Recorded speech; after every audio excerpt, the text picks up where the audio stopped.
मैं ईशा दुबे और आप देख रहे हैं प्रोग्रेसिव इंडिया। मेरे साथ यहाँ पर समाजवादी पार्टी के नेता महबूब अली जी मौजूद हैं, जो इस बार फिर से 25 वर्ष जीतने के बाद इस बार फिर से वो अमरोहा की विधानसभा सीट से चुनाव लड़ रहे हैं। पहले तो बहुत बहुत बधाई सर आपको कि आप इस बार फिर से जनता ने आपको, पार्टी ने आपको चुना है और मैं उम्मीद करती हूँ कि इस बार फिर से आप चुनाव जीतें। Thank you.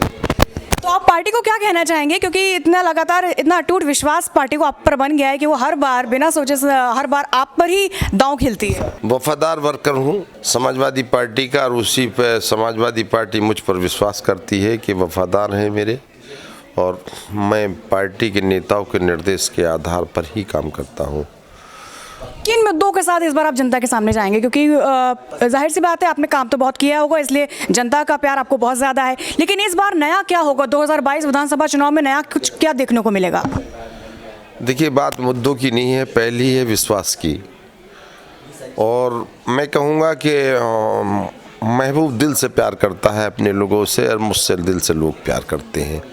जहाँ तक विकास से संबंधित कुछ ऐसी ज़रूरी चीज़ें हैं कि यहाँ पानी की निकासी का मामला है, मैंने 38 करोड़ रुपये दिया था, लेकिन 5 साल की सरकार में उसकी कनेक्टिविटी नहीं दे पाई वो सरकार। सबसे पहली ज़रूरत होगी कि पानी की निकासी हो। यहाँ छोटे छोटे उद्योग हैं, बुनकर है और ढोलक का काम है, मेरे ख्याल से धुनकर का यहाँ काम है, बहुत बड़े छोटे छोटे कारखाने लगे हैं, डस्ट से रुई बनाते हैं। तो ये बुनियादी चीज़ें हैं। गवर्नमेंट से सबसे पहला प्रयास होगा कि हम उस पर सब्सिडी की बात करें, आम जनमानस को सुविधा हो और वो शान से ज़िंदगी जिए। हमारा पहला मकसद रहता है वो कमाए खाए, अपने बच्चों में लगाए, कहीं लूट ना जाए, ये मेरा उद्देश्य रहता है हमेशा। अब की बार आपका लक्ष्य है इस बार 350 के पार हो जाएगा? समाजवादी पार्टी के राष्ट्रीय अध्यक्ष जी ने और जयंत चौधरी ने इकट्ठा होकर कहा है कि 400, अब की बार 400 मिलेंगी हमें। महबूब की और जोड़ लो, 401 हो गई। क्या बात है सर। इस बार चुनाव की हवा में क्या दिख रहा है आपको? राजनीति के नाम पर, मतलब धर्म राजनीति क्या हो, किसके नाम पे? धर्म के नाम पे है कि विकास के नाम पे? देखिए, धार्मिक उन्माद फैलाकर एक बार कुर्सी हासिल की जा सकती है, लेकिन बार बार नहीं। अब नौजवान रोजगार चाहता है और बजट का हिसाब चाहता है। ये बहुत लफाजी बातें, छल फरेब धोखा बहुत हो गया। चुनाव के वक्त कुछ और, आप बताइए चुनाव के वक्त में क्या है? मतलब आपको किसी भी सरकार को अपनी प्रिकॉशन रिपोर्ट जनता के सामने सौंपनी चाहिए। ये नहीं है जिन्हा औरंगजेब और भाईजान और भाई अब्बा जान, ये इस पर होता है क्या राजनीति? अब लोग अंधे नहीं हैं, लोग इतना बुद्धि रखते हैं सबके। हो क्या रहा है चुनाव के वक्त? ये सब नहीं चल पाएगा। विकास पर बात होनी चाहिए, और सरकार ने विकास नहीं किया। समाजवादी पार्टी की जब भी सरकार बनी है, अंधेरे में बैठे व्यक्ति के बारे में उसने विचार किया है। पढ़ो बेटी हमारी बेटी है, उसका कल कन्या विद्याधन, ऐसी योजनाएं थीं जो बच्चियों को स्वावलंबी बनाने के लिए और युवा के साथ में खड़ा करने के लिए कि वो बराबर चले और वो भी कहीं ना कहीं एहसास करें कि मुझे सरकार मदद कर रही। उस पर हमने काम किया है। हमने गरीब महिलाओं के लिए काम किया है। अगर हमने काम किया है तो हर हालात में पुनः हमें पूर्ण विश्वास है कि समाजवादी पार्टी की सरकार बन रही है। सर, आपने काफ़ी लंबा समय दिया है अमरोहा को, 25 सालों से आप यहाँ की सेवा कर रहे हैं, तो आपने हर समय देखा, कोरोना काल भी देखा आपने, लॉकडाउन भी देखा, तो कैसा था वो समय? और अभी भी हालात कुछ खास सुधरे नहीं हैं, आने की कोरोना बढ़ने की आशंकाएं बहुत हैं, तो इसके लिए क्या कुछ इंतज़ाम है?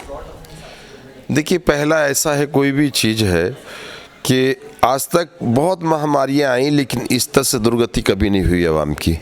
लोग मरते रहे ट्रेनों से दब के, और आज तक मेरे ख्याल से तो ऐसा है, लोगों को वैक्सीन नहीं, बेड नहीं, दवाई नहीं, और शायद परचेजिंग में भी कैसे घोटाले लो आपने देखा। तो ये सरकार नहीं है, इस आम मानस अपने आप अपनी ज़िंदगी को जिया है। जो बच गया तो बच गया, जो मर गया तो मर गया। सरकार के स्तर से जो व्यवस्था होनी चाहिए थी, कोई व्यवस्था नहीं हुई। इसे कह देने में कोई संकोच नहीं।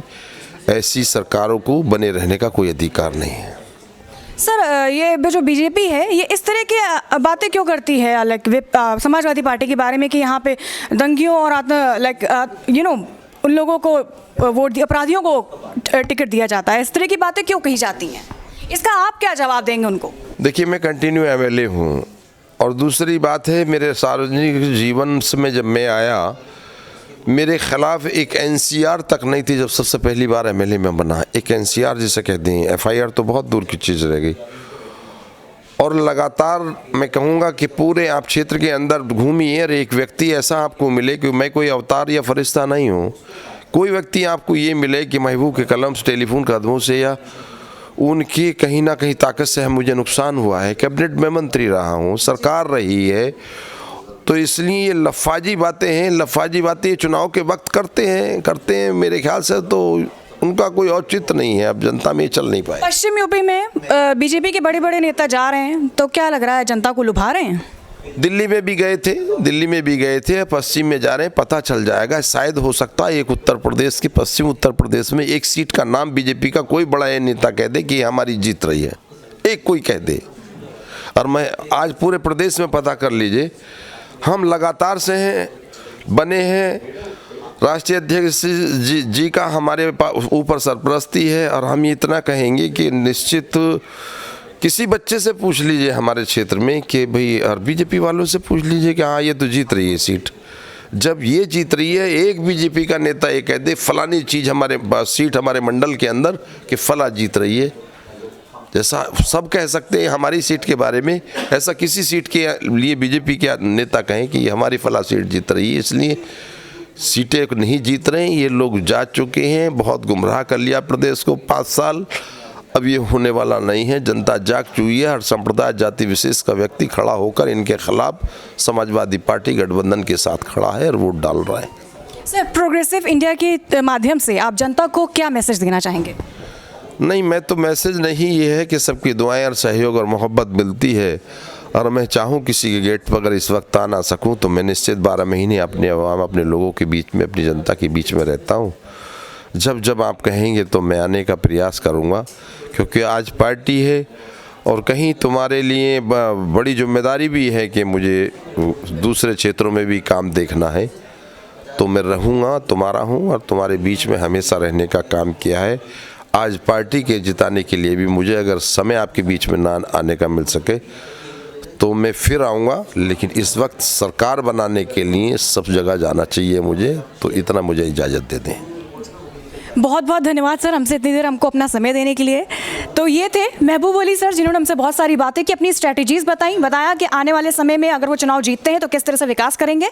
तो आज के लिए बस इतना ही, तब तक के लिए मुझे दीजिए इजाज़त, नमस्कार।